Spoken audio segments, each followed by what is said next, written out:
महंगाई बहुत बड़ी हुई है, ऊपर से सरकार अपने इस प्रकार के टैक्स लगा के लोगों को परेशान करने का काम कर रही है। थानेसर से कांग्रेस के विधायक एवं पूर्व मंत्री अशोक अरोड़ा ने बिजली फ्यूल सरचार्ज को लोगों की जेब पर बताया डाका। थानेसर से कांग्रेस के विधायक एवं पूर्व मंत्री अशोक अरोड़ा ने आज बिजली फ्यूल सरचार्ज को लोगों की जेब पर डाका बताते हुए कहा कि सरकार अनाप शनाप टैक्स लगाकर लोगों को परेशान करने का काम कर रही है।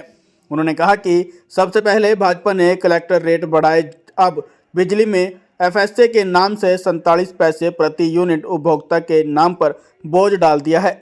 अशोक अरोड़ा ने कहा कि फरवरी में होने वाले हरियाणा विधानसभा के सत्र में मुद्दों को लेकर जोर शोर से उठाया जाएगा। जनता से जुड़ी हुई हर आवाज विधानसभा में मुद्दे में उठाई जाएगी। सरकार बनते ही इन्होंने पहले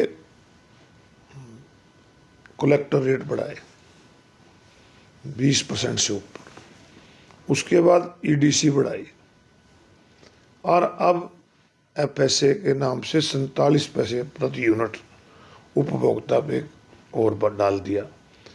तो सरकार कह रही है कि हम लोगों के फायदे के लिए काम कर रहे हैं, परंतु सरकार ने बनते ही लोगों के जेब पे डाका डालने का काम किया, जो सरासर गलत है। सरकार को इन चीज़ों पे ध्यान देना चाहिए। पहले महंगाई बहुत बड़ी हुई है, ऊपर से सरकार अपने इस प्रकार के टैक्स लगा के लोगों को परेशान करने का काम कर रही है।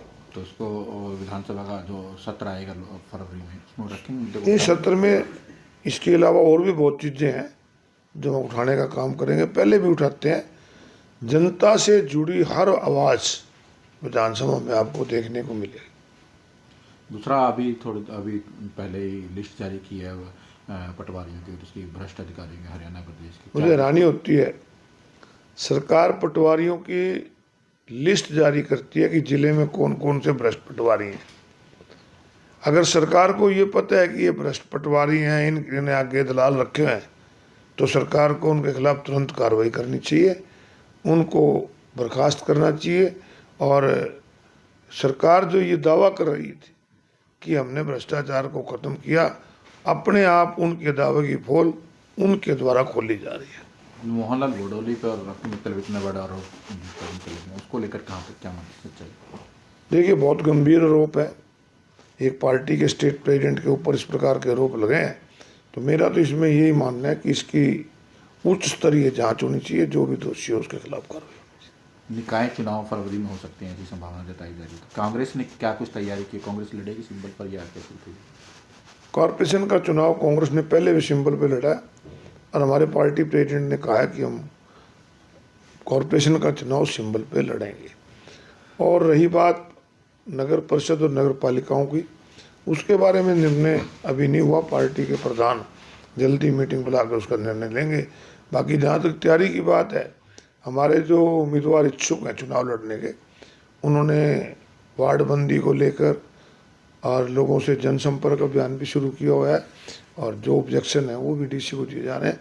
कांग्रेस पार्टी की तरफ से पूरी तैयारी। तो कहीं ना कहीं सर कैसे, क्योंकि संगठन आपके पास नहीं है, आपके विपक्ष के नेता नहीं, तो कैसे लड़ेंगे? विपक्ष के नेता भी होना बोल। लोकसभा का चुनाव जब हुआ हरियाणा प्रदेश में, कांग्रेस का संगठन तो जब भी नहीं था, उसके बावजूद भी हमने बीजेपी से ज़्यादा वोट लिए परसेंटेज में। 5 लोकसभा भी जीती। विधानसभा में भी संगठन नहीं था, परंतु बीजेपी के सारे तंत्र यंत्र के बावजूद भी उनके बराबर का हमारा वोट परसेंटेज हुआ। ये बात ठीक है कि किसी भी पार्टी की जो नींव होती है, जो उसका संगठन होता है, कार्यकर्ता होते हैं, और कार्यकर्ता और संगठन मजबूत हो तो पार्टी को फायदा मिलता है। परंतु ये नहीं है कि उसके बगैर काम नहीं चलेगा। निश्चित रूप से पार्टी का संगठन भी बनेगा और नेता प्रतिपक्ष भी जल्दी बनेगा। क्या कुछ मान के चल सकते हैं फरवरी में बजट से पहले नेता प्रतिपक्ष? ये काम हाईकमान का, उसके बारे में मैं कुछ नहीं कह सकता।